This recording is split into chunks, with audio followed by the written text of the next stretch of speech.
Guys, welcome to the mysterious empress 111 tarot. तो आपके person अभी इस वक्त क्या सोच रहे हैं, उनकी करंट एनर्जी क्या है, इसकी रीडिंग है। तो ये जनरल और कलेक्टिव है, जितना आपसे रेजोनेट करती है उतना ही रखिए, बाकी चीज़ें छोड़ दीजिए किसी और के लिए जो चीज़ें आपसे रेजोनेट नहीं करती है। तो आपके पर्सन अभी इस वक्त क्या सोच रहे हैं आपके बारे में, किस टाइप के थाट्स हैं उनके। 4 ऑफ वैंड्स के थाट्स हैं, अभी इस वक्त क्या सोच रहे हैं।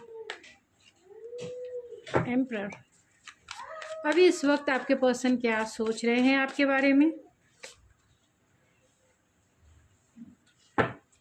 अभी इस वक्त आपके पर्सन क्या सोच रहे हैं आपके बारे में। अभी इस वक्त आपके पर्सन क्या सोच रहे हैं आपके बारे में।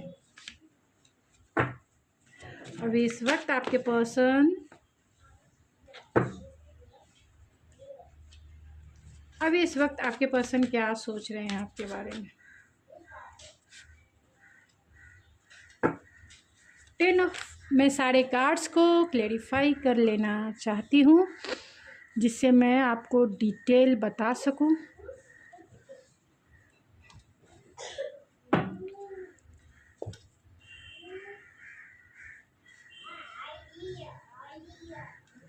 तो 10 ऑफ सोर्ड्स को क्लेरिफाई कीजिए स्पिरिट। 10 ऑफ सोर्ड्स क्यों आया है, 10 ऑफ सोर्ड्स क्यों आया है स्पिरिट, 10 ऑफ सोर्ड्स क्यों आया है, 10 ऑफ सोर्ड्स क्यों आया है स्पिरिट। 10 ऑफ सोर्ड्स के कार्ड को एक बार और क्लेरिफाई कर दीजिए। 6 ऑफ पेंटिकल को क्लेरिफाई कीजिए स्पिरिट। 7 ऑफ सोर्ड्स को क्लेरिफाई कीजिए स्पिरिट।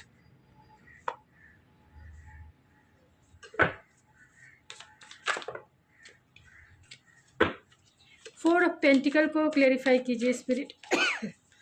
4 ऑफ पेंटिकल क्यों है। द एम्परर को क्लेरिफाई कीजिए स्पिरिट। द एम्परर क्यों है यहाँ।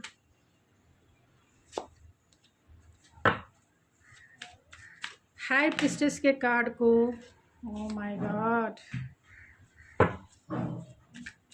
4 ऑफ वैंड्स को, and bottom of the deck है 8 ऑफ वैंड्स। तो आपके पर्सन डेफिनेटली आपके बारे में कंटिन्यूसली सोच रहे हैं एंड आपके लिए इंटेंसिटी फील करते हैं, स्पार्क फील करते हैं, पैशन फील कर रहे हैं।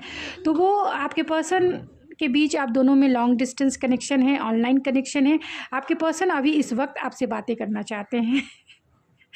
अब मेरी रीडिंग देखकर आप उन्हें मैसेज या कॉल करने ना लगे कि चलो अभी वो सोच रहे हैं तो मैं भी कॉल मैसेज कर देता हूँ। नहीं, उन्हें डिसएडवांटेज ना लेने दे। मतलब आप अपनी वैल्यू को समझे, आप अपनी वर्थ को समझे। अगर ये पर्सन चाहते हैं आपको कॉल मैसेज करना तो ये खुद करेंगे, ठीक है, खुद करेंगे। आपको आगे बढ़ के रीडिंग देख के आपको कॉल मैसेज नहीं करना है। तो 8 ऑफ वैंड्स का कार्ड है, तो बहुत इंटेंसिटी फील कर रहे हैं, बहुत स्पार्क फील कर रहे हैं। आपका एटीट्यूड, आपकी पर्सनालिटी, आपकी क्वालिटी, आपका passionate nature, passionate attitude, loving caring personality आपकी एंड ग्राउंडनेस से भरी हुई जो आप हैं, मेरे व्यूवर्स हैं जो बहुत डाउन टू अर्थ हैं। और यही पर्सनालिटी आपके पर्सन को इंटेंसिटी फील करा रही है। आपके पर्सन को ऐसा लगता है आप ही द वन हो जो उनके काउंटर पार्ट हो, क्योंकि यहाँ king of wands and queen of wands है। एक ऐसा पर्सन जो कॉन्फिडेंस से भरा हुआ है। अगर आपके पर्सन के पास एटीट्यूड है, ईगो है, तो आपके पास भी कम नहीं है। यानी आप दोनों एक दूसरे को काउंटर कर सकते हो, इमोशनल वे में, फिजिकल वे में या फिर इंटेलेक्चुअल वे में। आप दोनों एक दूसरे को टक्कर दे सकते हो, पूरी तरह से ज़ोरदार टक्कर। तो आपके पर्सन इसी इंटेंसिटी को इतना फील कर रहे हैं, स्पार्क फील करते हैं अभी इस वक्त। तो वो आपकी तरफ पुल फील कर रहे हैं।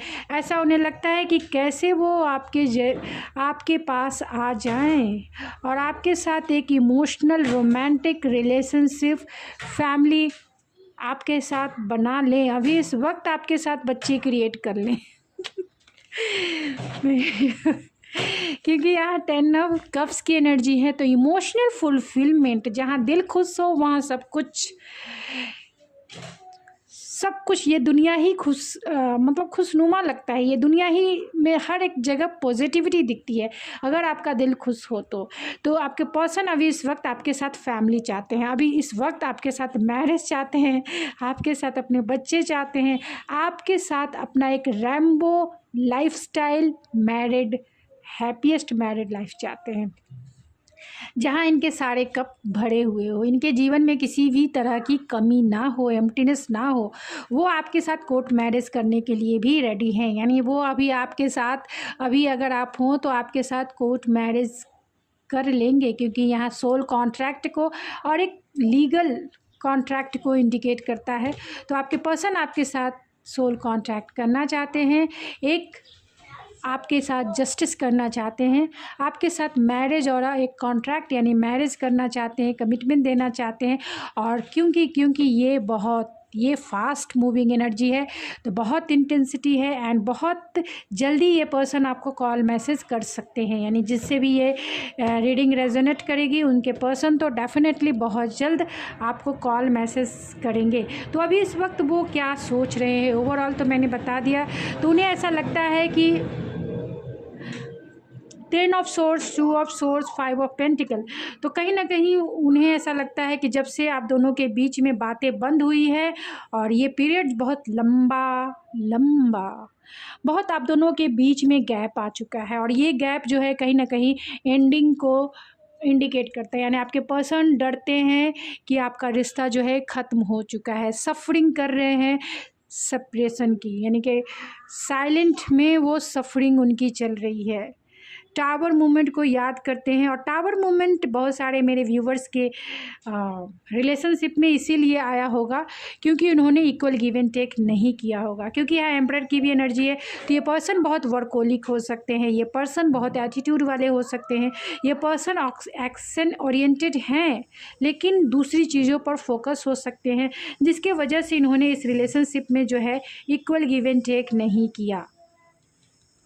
इक्वल गिव एंड टेक नहीं किया, आपका रिश्ता जो है इनबैलेंस रहा, ख़ास तौर से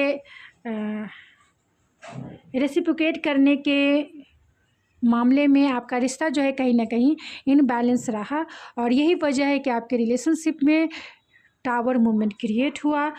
चाहते हैं इस टावर मूवमेंट की हीलिंग, चाहते हैं अगर ये रिश्ता ख़त्म हो चुका है तो फिर से वो इस रिश्ते पे काम करें, यानी कि इसके लिए रिकन्सिलेशन के लिए वो साहस जुटाना चाहते हैं, क्योंकि यहाँ पे 10 of source, 2 of source and 5 of pentacle है। तो उन्हें आपका रिश्ता इसीलिए भी यानी इक्वल गिव एंड टेक नहीं किया इस पर्सन ने अगर आपने कमिटमेंट मांगा था तो कमिटमेंट देने में यानी डिसीज़न लेने में कहीं ना कहीं इन्होंने देरी की है, या फिर ये देने लायक ही अपने आप को नहीं समझ रहे थे, या फिर जो भी सिचुएशन आप दोनों के बीच में रही है उसके बीच कहीं ना कहीं आप दोनों में कम्युनिकेशन गैप आया है, बहुत बड़ा कम्युनिकेशन गैप आया है। आपने इन्हें घोस्ट कर दिया होगा, इन्होंने आपको घोस्ट कर दिया होगा, आपने इनसे बातें बंद कर दी होगी करना, ये इन्होंने भी क्योंकि इन्हें कमिटमेंट देना था इसीलिए इन्होंने बातें करना बंद कर दी होगी, या फिर ये इंसान बहुत वर्कोलिक हो सकते हैं, टाइम और एनर्जी देना इनके बस की बात उस टाइम पे नहीं हो सकती होगी, क्योंकि ये पर्सन जो है एरिस की एनर्जी में है, एम्परर और किंग ऑफ वैंस की एनर्जी में, जो बहुत एम्बिशियस होते हैं अपने किसी भी गोल को अचीव करने के लिए, बहुत बहुत बहुत ज़्यादा फोकस होते हैं। तो काम की वजह से कहीं ना कहीं आप दोनों के बीच में डिवाइन इंटरवेंस आया, यानी कि टावर मूवमेंट आया, और इसकी वजह कहीं ना कहीं इनका इनडिसीजन मोड भी रहा होगा, मतलब इन्होंने आपको कमिटमेंट नहीं दिया उस समय जिस समय आपने इनसे मांगा था, या फिर उन्होंने इस रिश्ते पे उतनी टाइम और एनर्जी इन्वेस्ट नहीं की जितना उन्हें करना चाहिए था, जिसके वजह से कहीं ना कहीं आपका रिश्ता जो है इनबैलेंस रहा, क्योंकि आपने इस रिश्ते में यानी मेरे व्यूवर्स ने इस रिश्ते में बहुत ज़्यादा काम किया है, और यही वजह है कि डिवाइन ने आपको रोका है कि रुक जाइए, प्लीज़ रुक जाइए, एक ही दिन सारे खाना जो है इन्हें खिला नहीं देने हैं, अपने लिए भी बचा के रखिए, नहीं तो आप भूखे रह जाएंगे। ये तो फुलफ़िल रहेंगे, खाने की वैल्यू भी नहीं समझेंगे, और आप भूखे रह के अपना खाना आपने इन्हें दे दिया, अपनी एनर्जी इन्होंने आपने दे दी, प्योर एनर्जी, तो आप जो है एम्प्टीनेस वाली फीलिंग में आ जाएंगे। आपका जीना जो है बहुत मुश्किल हो जाएगा, आपका आगे का सफ़र मुश्किल हो जाएगा। यही वजह है कि डिवाइन जिसे प्रोटेक्ट करके रखना चाहते हैं उन्हें ही रिजेक्शन मिलती है। यानी rejection is God protection, rejection is God protection. तो अगर आपने इस इंसान में ज़्यादा इन्वेस्ट किया है तो इन्होंने आपको डेफिनेटली रिजेक्ट किया होगा, आपको घोस्ट किया होगा, आपको इग्नोर किया होगा, आपको कमिटमेंट नहीं दिया होगा, आपको क्लोज़र नहीं दिया होगा, आपको रीज़न नहीं बताया, बल्कि अपने आपको इन्होंने अपना एटीट्यूड दिखाया है, आपको इन्होंने अपना स्नीकी बिहेवियर दिखाया है, आपको इन्होंने मिसगाइड किया है, मिक्स सिग्नल आपको इन्होंने दिए हैं, और जिसके वजह से कहीं ना कहीं डिवाइन ने आपको रोका है, क्योंकि डिवाइन आपको प्रोटेक्ट करके रखना चाहते हैं, क्योंकि आप जो हो डिवाइन सोल हो, और जो डिवाइन के करीब होते हैं डिवाइन उन्हें प्रोटेक्ट करना कभी नहीं भूलते हैं, कभी नहीं भूलते हैं, क्योंकि आप उनके प्यारे बच्चे हो, प्यारे बच्चे हो। वो आपको दुखी नहीं देख सकते हैं। तो थोड़ा ही चोट लगा, लेकिन चोट लगने के बाद आप संभल गए, ये डिवाइन चाहते हैं। आप ऐसे ना हो कि आपका जो अंग है भंग हो जाए, कि आप चलने लायक ना रहो इस सफ़र में, यानी आगे की जर्नी आपकी मुश्किल हो जाए, हार्ट लेवल पे, इमोशन लेवल पे, मेंटल लेवल पे। इसीलिए डिवाइन ने आपको रोका है। तो थैंक्स, ग्रैटिट्यूड फॉर यूनिवर्स, क्योंकि डिवाइन आपके साथ है, तभी इस इंसान ने आपको रिजेक्शन भी दिया होगा, क्योंकि रिजेक्शन इज़ गॉड प्रोटेक्शन। ये वर्ड नहीं है, ये सेंटेंस नहीं है, ये रियलिटी है। कभी आप आजमा कर देख सकते हैं। तो आपके पर्सन वही रिकन्सिलेशन के बारे में, आपकी वैल्यू को इन्होंने समझा है, और जितना लंबा पीरियड आप दोनों की सेपरेशन की रही है, इस पर्सन में अगर पहले ये आपकी तरफ अट्रैक्शन फील करते थे, यानी लस्ट वेस्ट अगर कहा जाए तो कनेक्शन था, यानी कि सिर्फ़ और सिर्फ अपने पैशन को फुलफ़िल करने के लिए अगर इन्होंने आपके साथ रिलेशनशिप बनाए, और जिसके वजह से इन्होंने अगर आपको स्नीकी बिहेवियर किया है, तो अब ये पर्सन जो है इमोशनली रूप से आपके प्यार में डूब चुके हैं, बहुत डीपेस्ट डूबे हैं आपके प्यार में ये डीपेस्ट डूब चुके हैं, जहाँ से निकलना अब इनके बस की बात नहीं है। और अब इसी फीलिंग से ये डरते हैं, इग्नोर करना चाहते हैं अपनी फीलिंग्स को, अपने इमोशन को ये इग्नोर करना चाहते हैं, क्योंकि इन्हें अब डर लगता है कि ये इमोशन आपके लिए इन्हें क्यों क्रिएट हो रहे हैं, वो भी इतना डीपेस्ट कि जिससे निकलना अब इनके बस की बात नहीं लगती है।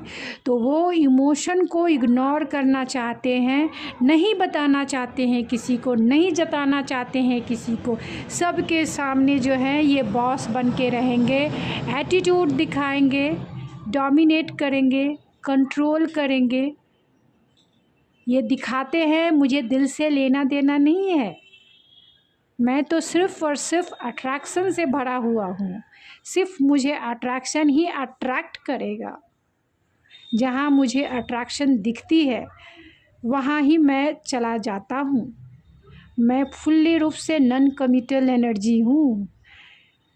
लेकिन आपने इन्हें प्यार जो है सिखा दिया है, आपके प्यार में ये डूब चुके हैं, जहाँ से निकलना अब इनके बस की बात नहीं है। ये आपकी तरफ फोकस है, ये आपकी तरफ पूरी तरीके से कमिटेड हैं, आपके लिए लॉयल हैं, क्योंकि अगर कहा जाए अगर आपके लिए ये फर्स्ट, यानी जब ये आपसे मिले थे पहली बार, तो शायद आपके लिए इनका सिर्फ़ और सिर्फ अट्रैक्शन रहा होगा। जब ये आपकी तरफ आपसे मिले, आपकी ब्यूटी से, आपके फिगर से ये अट्रैक्ट हुए होंगे और आपके साथ एक इंटीमेसी वाला क्लोज़र रिलेशनशिप बनाना चाहते होंगे। लेकिन यानी कि ये इनका नेचर ही प्लेयर टाइप हो सकता है। देखिए मतलब कैसोनोमा टाइप। तो मैं ये बोल रही हूँ, तो इसको जो है जिनको रेजोनेट करेगा प्लीज़ आप वो उन्हीं के लिए है, सबके लिए नहीं है। क्योंकि मुझसे ज़्यादा आप अपने पर्सन को जानते हैं, मुझसे ज़्यादा आप अपने पर्सन को जानते हैं। तो जिसके लिए भी ये मैसेजेस है वही ले। इनका एटीट्यूड यही रहा होगा कि इन्हें अट्रैक्ट करता है।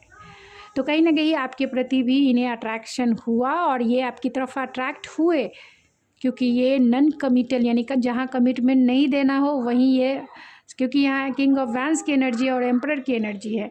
दोनों एनर्जी जो है एरीज एंड लियो की है, तो बहुत बहुत ज़्यादा अट्रैक्शन। लेकिन अब ये पर्सन आपकी तरफ फोकस है, आपको कमिटमेंट देना चाहते हैं, इस रिलेशनशिप को पूरी तरीके से होल्ड करके अटैच हैं, वो सरेंडर नहीं कर रहे हैं। इन्हें लगता है, सबकॉन्शियस माइंड में इन्हें लगता है कि ये रिलेशनशिप ख़त्म हो चुका है, क्योंकि बहुत बड़ा गैप आ चुका है कम्युनिकेशन का। लेकिन फिर भी इन्हें ऐसा लगता है कि अगर ये आपको कमिटमेंट देंगे तब आप जो है इनके साथ ऑलरेडी रिकन्सिलेशन कर लेंगे और पहले जैसे आप जो है रिलेशनशिप में आ जाएंगे, यानी पहले जैसा आपका रिलेशनशिप बन जाएगा। और ये आपके साथ इंट्यूटिवली कनेक्टेड भी हैं, हो सकते हैं बहुत सारे लोगों के केस में या फिर रेयर केस में कि ये आपके डिवाइन काउंटर पार्ट हो, क्योंकि यहाँ एरीज यानी emperor, king of vents, queen of vents and यहाँ हाई प्रिस्टेस का कार्ड है। बहुत सारे लोग अगर मैरिड इंसान को डील कर रहे हैं तो आपका रिलेशनशिप हिडन रिलेशनशिप भी हो सकता है। आपके पर्सन और आपकी लाइफ में दो पर्सन हो सकते हैं, यानी आपके पास चॉइसेस हो, उनके पास भी चॉइसेस हो, यानी आप दोनों मैरिड होंगे अलग अलग पर्सन से, या फिर आप दोनों एक ही पर्सन से यानी इसी पर्सन से मैरिड होंगे। तो जितना आपसे रेजोनेट होता है प्लीज़ आप उतना ही लीजिए, क्योंकि यहाँ 4 ऑफ वैंस का कार्ड है जो मैरिज कमिटमेंट का कार्ड है। तो आपको ये मैरिज का कमिटमेंट ज़रूर देंगे, आपके लिए एक्शन लेने के लिए फुल्ली रूप से तैयार है। तो बहुत सारे लोगों के जो एक्शन है 8 वीक के अंदर जो है आ जाएगी, यानी 8 वीक या 7 डेज़ में भी आ जाएगी आपके एक्शन इनकी तरफ से, या फिर 8 वीक से कम 4 वीक में भी आपके एक्शन यानी आपके पर्सन के एक्शन आपकी तरफ आएंगे, रिकन्सिलेशन होगा। आप मेरे कमेंट बॉक्स में आप ज़रूर बताएं अपना एक्सपीरियंस, अगर ये आपको रेजोनेट करती है तो यहाँ 4 ऑफ वैंस है, तो रिकन्सिलेशन डेफिनेटली चाहते हैं, इस रिलेशनशिप में स्टेबिलिटी चाहते हैं, यानी ये रिलेशनशिप बना रहे, ये रिलेशनशिप स्टेबल रहे। इस रिलेशनशिप में मैरिज का अगर कमिटमेंट है तो वो मैरिज का कमिटमेंट देने के लिए भी तैयार हैं, आपके लिए अट्रैक्शन के साथ बहुत ऑप्टिमिस्टिक हैं, होपफुल हैं और चाहते हैं सिचुएशन की हीलिंग करना चाहते हैं आपकी, और खुद की हीलिंग करना चाहते हैं, इस रिलेशनशिप की हीलिंग करना। और इसके लिए जो स्ट्रेंथ है, क्योंकि यहाँ भी लियो है, पैशन भी है, इमोशन भी है एंड हीलिंग भी है माइंड की, बॉडी की एंड सोल लेवल की। तो यहाँ हीलिंग है, इसके लिए वो चाहते हैं आपका सपोर्ट। तो ये करेज चाहते हैं, साहस चाहते हैं। तो अगर आज इन्हें साहस नहीं है तो कल ज़रूर डेफिनेटली इनमें साहस आ जाएगी और ये आपको मैरिज के लिए ज़रूर आपकी तरफ आएंगे, आपको प्रपोज़ करेंगे। भले ही अभी ये कॉन्फ्लिक्टेड वाली एनर्जी में है, सोच कर दिमाग ख़राब करके रखा है अपना इन्होंने, मेंटल ट्रॉमा भी इन्हें हो सकता है, क्योंकि एक ही सिचुएशन को बार बार रिवाइव मतलब अपने माइंड में बार बार रिकॉल कर रहे हैं, बार बार उसे सोच रहे हैं। तो कंटिन्यूसली सोचने के वजह से इन्हें मेंटल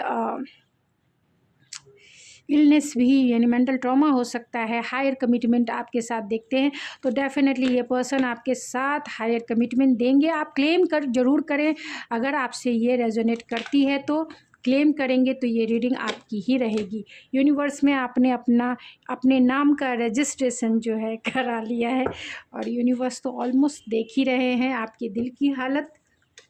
कोई देखे ना देखे, यूनिवर्स तो आपके साथ है। तो अभी इस वक्त वो क्या सोच रहे हैं आपके बारे में। तो dark night of the soul है, उन्हें कोई भी डार्कनेस है, तो dark night of the soul से आपके पर्सन गुजर रहे हैं, सरेंडर नहीं कर रहे हैं, बहुत रेजिस्टेंस है आपके पर्सन में, बहुत जिद है, वो सरेंडर नहीं कर रहे हैं, होल्ड करके आपके साथ अटैच्ड है। और इसी अटैचमेंट की वजह से वो dark night of the soul से बाहर नहीं निकल पा रहे, क्योंकि dark night of the soul का जो पीरियड्स होता है वो सरेंडर करने के बाद ही अवेकनिंग होती है। तो जो dark night of the soul ये रास्ता होता है अवेकनिंग का, जहाँ आपका साथी कोई नहीं होता है। इस dark night of the soul के टाइम में आपका साथी कोई नहीं होता है, वो सोल का इंटरनल सफ़र होता है, जहाँ आपको चारों तरफ डार्कनेस और डीमोटिवेशन ही दिखे, यानी कि किसी भी तरीके का उम्मीद की किरण जो है नहीं दिखाई देगी। कहीं भी आप पॉजिटिव नहीं रहेंगे। फुल्ली रूप से इल्यूज़न भरे वर्ल्ड में जीना सफरिंग होती है सोल की, और इस सोल की जर्नी में कोई भी सपोर्टिव नहीं होता। आपको अपने रास्ते जो है खुद पार करने पड़ते हैं। मैं इतने जोर देकर इसीलिए बोल रही हूँ क्योंकि ये वर्ड्स बहुत इम्पॉर्टेंट है। इस जर्नी में सोल की जर्नी है, इस सोल की जर्नी में सोल खुद की ही सपोर्ट, यानी कि सोल जर्नी में आपको सेल्फ लव सिखाया जाता है डिवाइन के तरफ से, कि आप इस सफ़र में, इस सोल की जर्नी में तुम अकेले हो, कोई तुम्हारा साथी नहीं है, और चारों तरफ अंधेरा ही अंधेरा है। तुम्हारे जीवन में कोई भी अब कुछ बाकी नहीं रहा, चाहे किसी भी वजह से। अब ये पर्सन आए, इन्हें ऐसा लगता है कि आपके बिना कुछ भी नहीं है अब इनके लाइफ में। तो बस यही इनका थॉट प्रोसेस इनको dark night of the soul से इनके सोल को जो है सफ़र करा रहा है। और ये सफ़र तभी ख़त्म होगा जब ये सरेंडर करेंगे, चाहे वो सिचुएशन हो, चाहे वो आपको हो। जब तक डिवाइन को कॉल नहीं करेंगे, जब तक डिवाइन को बुलाएंगे नहीं, ये सफरिंग इन साइलेंट ही रहेगा। खुद को, सिचुएशन को कंट्रोल करना किसी भी इंसान के बस की बात नहीं होती है। जो डिवाइन के हाथ में है उसे आप कैसे कंट्रोल कर सकते हैं। जो सिचुएशन बहुत ज़्यादा कॉम्प्लिकेटेड है, अगर आप किसी मैरिड ही इंसान को डील कर रहे हैं, आप दोनों मैरिड हैं अलग अलग पर्सन से, या फिर आप दोनों की सिचुएशन बहुत डिफ़िकल्टीज वाली है, एज गैप है आप दोनों में, या फिर आप दोनों की फैमिली बहुत जिद पर है कि नहीं मान रही है, तो वैसे सिचुएशन में आप चाहेंगे कि मान जाए, तो आपके कहने से कुछ नहीं होता है। आप डिवाइन को कॉल करें, डिवाइन को बुलाएं कि डिवाइन हेल्प कीजिए मेरे सोल की, मेरे सोल को इस काबिल बनाइए कि सब कुछ ठीक हो जाए। मैं सरेंडर करता हूँ, जो आप मेरी डेस्टिनी में लिख कर दोगे वही मैं एक्सेप्ट करता हूँ। तो सरेंडर करना पड़ेगा, लेट गो करना पड़ेगा, चाहे वो इंसान हो, चाहे वो सिचुएशन हो, डिटैच होना पड़ेगा। अटैचमेंट को डिवाइन के कदमों में सरेंडर करना पड़ेगा, तभी इस dark night of the soul की जो जर्नी है उसमें एक अवेकनिंग की लाइट जो है दिखाई देगी, उस सोल को दिखाई देगी।